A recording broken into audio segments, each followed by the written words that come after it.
existia um pensamento que era assim, ó, querer, poder e conseguir. Mas isso, gente, é uma premissa, né, exatamente da lei do mais forte. O mais forte é o quê? Eu quero, eu posso e eu consigo. Isso é a lei do mais forte. Isso é a lei de Satanás. É a lei de Satanás isso. Eu quero, eu posso, eu consigo. Tem moral nisso? Tem moral? Então cuidado. Porque as crianças, nós fomos ensinados, gente. Eu peguei essa época, eu fui ensinado isso. Todo dia se passava essa frase. Era repetido. E a gente ia acreditando naquilo. Falava, não, eu tenho que conseguir. Não, eu quero. Não, eu consigo. Não interessa em quem eu tenho que pisar. Não interessa quem eu tenho que fazer. Eu vou conseguir e eu vou ter. Então, cuidado. Porque é uma premissa. É algo assim que parece bonito, tem uma lógica. E é por isso que se chama sofisma. Mas isso é baseado exatamente na lei do mais forte. Por quê? Quem quer e pode, consegue. Então, se você puder, e se eu não puder, o que eu faço? Aí eu tenho que ser aquele que pode. E como que eu vou ser aquele que pode? Se eu tiver exatamente poder, eu tenho que ser o mais forte para conseguir. É isso que está dizendo essa premissa. É isso que está dizendo esse sofisma. Quando eu parar de pecar, eu vou à igreja. Quantas pessoas já pensaram assim? Então, é mentira. É um sofisma. Como eu disse uns dias atrás aqui, gente, você não melhora para ir no médico. Você vai no médico para melhorar. Não tem como, gente. Você, imagina, você está doente de cama lá, fala, mas quando eu melhorar aqui, aí eu vou pro médico. E tá morrendo. Não, gente, você vai, nem que vai de ambulância, nem que você vai carregado. Você fala, me leva pro hospital, socorro. Mas a igreja as pessoas acham que é diferente. Não, gente, a gente só chega aqui muitas vezes arrastado mesmo. Eu cheguei porque alguém me trouxe. Provavelmente você chegou porque alguém te chamou, alguém te trouxe. E é assim que a gente chega no hospital, gente. Quando a gente tá mal, a gente chega carregado mesmo. Ninguém vai com as próprias pernas. Se você foi com as próprias pernas, porque você estava bem ainda. Entende a diferença? Então, assim, você não precisa parar de pecar para vir à igreja. Você precisa vir à igreja, conhecer o Deus da palavra, e Ele vai te ajudar a parar de pecar. É diferente. Então, por quê? Porque a gente não tem força para isso. O nosso coração é enganoso. Então, não tem como. Então, isso é outro sofisma. Então, assim, passou a semana, gente, cometeu um pecado, tá se sentindo mal, tá com vergonha de Deus, mas vem com vergonha. Vem com vergonha. Vem mesmo com vergonha. Chega aí, não fala com ninguém, não dá paz de ser para ninguém. Joelha aí, ó, fala com Deus. Mas não foge da igreja, não foge. E eu não tô falando isso por causa da igreja, eu tô falando por causa de você. Por quê? Porque muitas vezes Deus vai demorar para levantar um pastor para ir atrás dessa ovelha. E outra, se você já é filho, lembra da parábola do filho pródigo? O pai não foi atrás não. O pai esperou voltar. Então, se você é filho, principalmente, então não fuja. Volte para a casa do seu pai. Mesmo errado, ele vai te receber e glória a Deus. Porque é essa a palavra de Deus. Então, pecou, gente, não fica com vergonha. Não de nós, pelo menos, né? Se envergonha com Deus lá, mas não foge da igreja, não. Não foge. Então, por quê? Você não vai conseguir parar de pecar sem o Deus que santifica. Glória a Deus. Pagar na mesma moeda, né? Graças a Deus, eu acredito que ninguém acredita nisso mais, né? Que é a vingança, né? Olho por olho, dente por dente, né? Então, não retribua o mal, gente, com o mal. Você vai retribuir o mal com o bem. Aí eu falei sobre aquela questão dos filhos, né? Então, assim, olha, que bater não resolve. Realmente, só bater não resolve, né? Mas o castigo físico, junto com a educação, é o que está escrito na palavra de Deus. Então, não aborreça o seu filho. Na verdade, a gente tem que tomar cuidado, a gente que tem filho, porque Jesus disse assim para os discípulos: não embaraçem as criancinhas e deixem elas vir a mim. Não embarace. O que é não embaraçar? Não envergonhar, não atrapalhar, não atrasar. E muitas vezes, com a nossa educação, nós atrasamos elas a chegar até Deus. Então, cuidado. Então, a gente tem que tomar cuidado com isso. Aí, aquele outro sofismo que eu falei, né? O meu filho não vai passar pelo que eu passei. Primeiro que o futuro você não pode garantir. Você está tentando com as suas forças. Você não pode garantir isso. Então, é um sofismo. Tem uma aparência de verdade, de coisa bonita, mas não é. Como eu disse, então a gente segue o exemplo de Jesus. O pau torou no lombo de Jesus, tora no nosso lombo e Deus está onde? Quando a gente fala assim. Por quê? Ele falou, no mundo tereis aflições.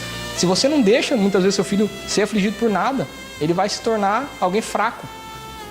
Alguém que não tem a mesma moral que você. Assim como muitas vezes nós não tivemos a mesma moral que os nossos pais tiveram. Então, nós temos que, muitas vezes, deixar assim, né? Dificultar, não nós dificultarmos, né? Mas deixar as dificuldades da vida baterem na porta dos nossos filhos para eles irem crescendo. Então, Glória a Deus. Muitas pessoas acreditam que Deus facilita a vida do crente, né? Muitas vezes as pessoas pensam isso. E foi exatamente o que eu disse. Deus não facilita a vida de ninguém, gente. A terra está aí para ser conquistada, né? Deus te ajuda, mas não facilita. Ajudar é instruir, a educar, mas não fazer por você tudo. Não. Que nem a gente estava conversando, né? Deus não arruma mulher para ninguém, não arruma marido para ninguém, entendeu? Porque isso aí a gente vai, ele te ajuda, mas ele não faz para você. Ele não faz. Então, cuidado. Deus não facilita a vida de ninguém, não. Ele ajuda. Tem até tava falando sobre o exemplo, né? Sabe que a lagarta, ela entra no casulo para virar borboleta. E naquele momento lá, ela começa a lutar com a própria casca, com o casulo para poder sair. Se você ajudar, a borboleta não vai ter força nas asas para poder voar. Então, por isso que Deus não nos ajuda muitas vezes. Não tira, né, a dificuldade da nossa vida. Por quê? Porque daí as nossas asas estão fortalecidas quando a gente sair dali daquela dificuldade, e aí a gente pode voar. Sem esse exercício, nós não poderíamos voar. Nós ficaríamos borboletas que ficariam no chão e automaticamente iríamos morrer. Então, você seria uma pessoa até bonita, né? É borboleta bonita, mas que não voa. Ou seja, o predador vai vir e vai acabar com você 2 palitos. Então, Deus não entra com facilidade na nossa vida. Ele entra com instrução. Ele entra com a fé, dizendo assim, olha, continua, você é meu filho. Olha, vai que lá na frente eu garanto. E daí você vai e quebra esse casulo aí, passa por essa dificuldade, né? Então, glória a Deus. O dom de Deus demonstra a espiritualidade da pessoa, né? Então, muitas vezes, você vai chegar na igreja e a pessoa está orando em línguas aqui e aquela coisa toda. Não se impressione com isso. A pessoa pode, que nem eu sempre dou exemplo, a pessoa pode estar andando no teto aqui, gente, na unção, dizendo que é Deus. Não se impressione com isso. Você vai ver se ela não xinga com o filho dela, se ela não grita com o marido, se ela não xinga no trânsito, entendeu? Por quê? Porque isso é fruto. É assim que Deus julga as pessoas, pelo fruto do Espírito. Então, a gente tem que conhecer a árvore pelo fruto. Não se ela dá glória a Deus, se ela canta mais bonito, se ela canta mais alto, se ela ora bonito. Isso aí não tem nada a ver. Se eu chegar aqui, gente, curar e fazer vocês caírem na unção, isso aí não tem nada a ver com a minha vida espiritual. Na verdade, é um dom de Deus. É um dom. Então, assim, você está vendo o que Deus me deu. Mas e o que eu dou para as pessoas? Então, é isso que você tem que ver. O que a pessoa está doando. É assim que a gente é medido no céu. Não é pelo que você recebeu. Porque dom você recebe. As pessoas não gostam de pessoas que jogam as coisas na cara, né? Então você tem que tomar cuidado com essa questão de jogar na cara. Por quê? Porque o que as pessoas não gostam, na verdade, é de pessoas ingratas. Ninguém gosta de gente ingrata. Então, às vezes, a pessoa ajuda a outra e daí a outra não reconhece. E daí quando a pessoa lembra, poxa, mas eu te ajudei, aí acha que está jogando na cara. Não é, está te lembrando do bem que foi feito. Deus faz isso o tempo todo. Deus faz isso o tempo todo. Daí você vai falar, pô, Deus está me jogando na cara? Não, está te lembrando do bem que foi feito. Você pode ler a Bíblia lá, e o que Deus falava para o povo quando eles começavam a pecar? Eu sou Deus que te tirei do Egito. Era isso que Deus falava para o povo. Eu sou Deus que te tirei do Egito. Só que se você parar para pensar, falar assim, não é muito maior falar assim, eu sou Deus criador do universo? Então por que Deus não fala, eu sou Deus criador do universo? Mas sim, eu sou Deus que te tirou do Egito. Exatamente porque Ele quer lembrar aquilo que Ele fez para você. Então, quando Ele fala assim, ó, eu sou Deus que salvou você, eu sou Deus que te livrou naquela dificuldade, eu sou Deus que perdoa os seus pecados. Ele não está te jogando na cara, Ele está te lembrando bem que Ele fez, para você continuar agradecido. E as pessoas muitas vezes vão fazer a mesma coisa. E muitas vezes a gente acha que está jogando na nossa cara por causa do nosso orgulho. Cuidado, porque isso também é perigoso. Por quê? Se não tiver orgulho, a pessoa pode falar, é verdade, você me ajudou. Você não te fere em nada. Então se fere, é orgulho. Um dos sofismas que as pessoas dizem muito, e a gente acredita desde criança, é assim, ó, jogar comida fora é pecado. As pessoas não sabem nem o que é pecado. E daí elas começam a taxar tudo de pecado. Então, você tem que aprender o que é pecado. Pecado é a transgressão da lei de Deus. Isso é pecado, a transgressão da lei de Deus. Se tiver uma lei de Deus que diz que jogar comida fora é pecado, então é pecado. Se não tem, então você não pode taxar como pecado. Entende a diferença? Então, assim, não estou dizendo que é bom jogar comida fora. Não estou dizendo que Deus se agrada que você jogue comida fora. Não é isso. Só que eu estou dizendo que não taxe as coisas como pecado. Muitas igrejas falam assim, não, rock é do diabo. Rock é pecado porque é do diabo. A palavra de Deus diz o quê? Que todas as coisas foram criadas por Deus para a glória de Deus. Por Ele e para Ele são todas as coisas. Então, As mesmas pessoas que falam que a bateria é do diabo, que o rock é do diabo, esquece que quem criou a lâmpada foi um ateu. E não estão lá usando vela no escuro, não. Então, assim, é sofisma, é raciocínio imperfeito. E é por isso que muitas vezes, assim, as pessoas de fora da igreja falam assim, cristão é tudo retardado. Por causa dessas coisas. A igreja é a casa de Deus, sim, mas nem todas as pessoas aqui dentro são filhos de Deus. Então, cuidado em quem você confia. Eu não estou falando de ninguém aqui, graças a Deus nós somos um grupo pequeno, glória a Deus. Mas não é por isso que se a pessoa te pedir dinheiro emprestado, cuidado, vai conversar com o pastor primeiro. Porque a gente viu muitos golpistas entrar na igreja, fazer a rapa na igreja, e quando descobria, já tinha levado muito dinheiro de todo mundo, todos os irmãos. E daí, a igreja ainda fica queimada. A igreja fica queimada. Então, não se deixe abalar por isso. Então, não é porque está aqui dentro aqui que é anjo, não, gente. É que nem eu falei, é um hospital, está todo mundo em tratamento. Às vezes a pessoa, você chega com gripe, né, que aparenta lá o nariz escorrendo, tossindo, mas a pessoa está com câncer e parece que está bem. Aí você acha que não, tá vendo, essa pessoa está bem, está aqui na igreja, está bem, e está com câncer. Então cuidado, a aparência engana. Então, não é porque a pessoa está aqui, né, eu falo, não é porque eu estou aqui na frente que você tem que confiar em mim. Você tem que ver a minha vida. Olha, procura saber quem que eu sou. Não é porque eu estou falando aqui que... Não, porque muitos homens estão fazendo a mesma coisa que eu estou fazendo agora e estão enganando um monte de gente. Então, não é porque eu estou pregando aqui que você tem que confiar em mim. Você tem que confiar em Deus, glória a Deus. Cuidado com essa história também de deixar para se arrepender no último segundo, tá? Porque tem, sim, né, isso aí, né, tal. Se a pessoa se arrepender até no último segundo, ela é salva. É verdade? É, só que não é regra. Então, cuidado, porque regra é regra, exceção é exceção. Deixar para o último segundo é exceção, não é regra. Regra é você ter uma vida com Deus e morrer com Deus. Isso é regra. A exceção é, se a pessoa não conheceu, não teve chance, sim, ela pode se arrepender até o último segundo. Por quê? Da onde a gente tira isso? Fala assim, quantas pessoas receberam isso na Bíblia? Falar assim que no último segundo foi salvo. Só teve um caso, que é o ladrão que estava do lado de Jesus lá. Só que lá, só. Aí as pessoas, não, tá vendo? Ó, é salvo até no último instante. É, sim, com certeza, mas é exceção. Então não torne a exceção uma regra. Deus não está procurando obreiro, gente. Deus não está procurando pessoa para servir na igreja. Deus nunca esteve procurando por isso. Deus não está procurando pregador, não está procurando gente para louvor, Deus não está procurando nada disso. Deus está procurando adoradores que o adorem em espírito e em verdade.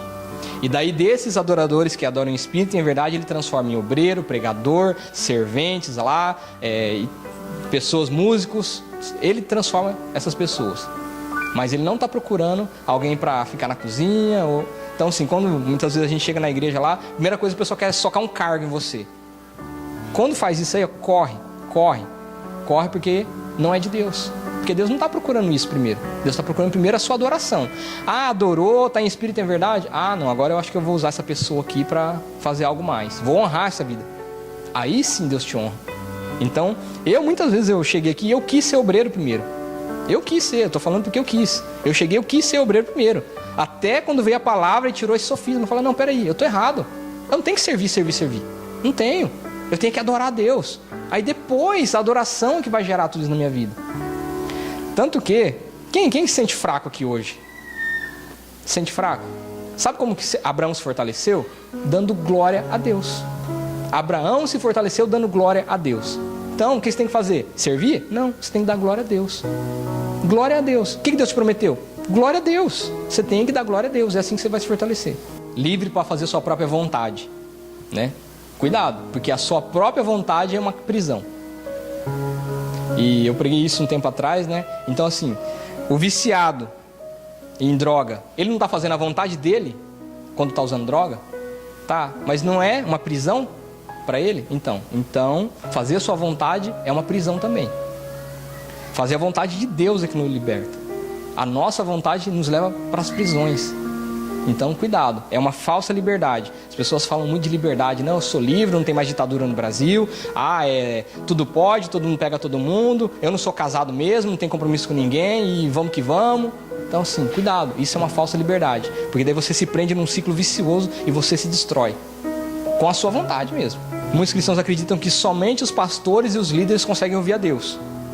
Somente se o pastor orar é que Deus vai ouvir. Não, somente o pastor que vai curar, que vai expulsar demônio. Não, isso é mentira. Muitos pastores usam desse artifício para conseguir manipular as ovelhas, manipular a igreja. É mentira. É mentira. Todo aquele que crê, esses sinais acompanham. Você pode orar pela enfermidade, você pode expulsar demônio, você pode, glória a Deus. Então, não se deixe prender por pastores aí, muitas vezes, que tentam enganar você, não. Não sou eu que liberto, se eu liberto é no nome de Jesus, e você tem a mesma autoridade que eu posso ter. A diferença é que Deus me escolheu para estar aqui na frente, e pode escolher você depois ainda. Mas isso não interfere em nada a sua autoridade. Deus deu a mesma autoridade para você. Então, cargo é diferente de autoridade. A autoridade Deus deu para todos aqueles que crerem. Jesus falou, em meu nome vocês vão expulsar demônio.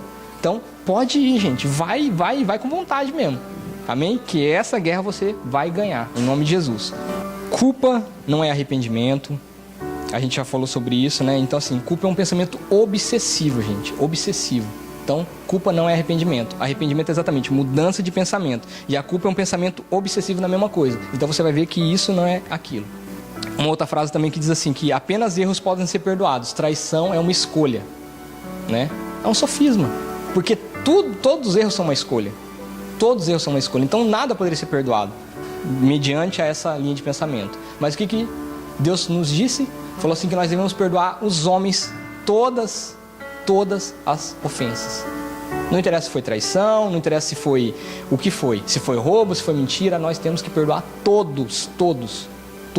Então, é um sofisma acreditar assim que traição é uma escolha. Tudo é uma escolha. Tudo é uma escolha.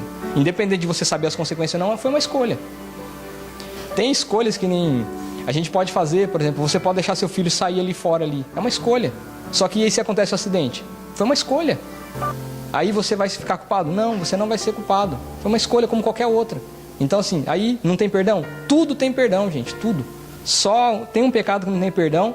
E se você se perguntar qual que é, quer dizer que você ainda pode se arrepender. É isso que eu tenho a dizer sobre isso. Amém? Não sabemos orar. Eu não sei orar. Quantas pessoas falam isso? Eu não sei orar. Gente, é mentira. Todos nós sabemos orar. Todos nós. Você aprendeu a falar com seu pai, com a sua mãe? Então você já sabe orar. Porque falar é orar. Só que orar é falar com Deus. É a única diferença. Então, se você sabe falar, então você sabe orar.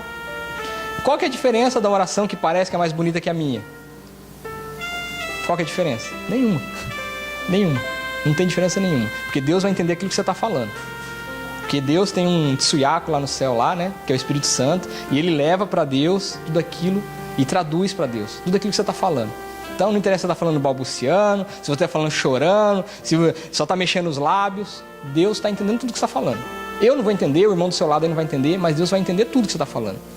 Daí, como que nós não sabemos orar? Nós não sabemos orar como convém. O que quer dizer isso? Que nós temos realmente uma linguagem que nós temos que usar na oração, mas que nem os apóstolos sabiam. Os apóstolos disseram, nem nós sabemos orar como convém, mas é o Espírito Santo que nos auxilia. É Ele que nos ajuda. Então você pode contar com essa ajuda. Sua oração vai melhorar quanto mais você fizer, gente. É o exercício de tudo. Tudo que você faz, você repete, você vai melhorando. Então sua oração vai melhorar. Mas não quer dizer que você não sabe orar. Você sabe orar. Então, se a gente fosse comparar andar de bicicleta, você sabe andar de bicicleta. Você não sabe fazer zerinho, você não sabe andar numa roda só, entendeu? Você não sabe fazer, né, aquelas manobras de BMX, mas orar você sabe. Andar de bicicleta você sabe. Seria mais ou menos isso. Então, muitas vezes você está querendo fazer manobras com a sua oração. E não é para isso também. Não, é só para você orar. Aí você vai ver a resposta. Amém? Olha, eu já confessei Jesus e eu não preciso de libertação. Não preciso de uma oração para libertar, não tem nada disso.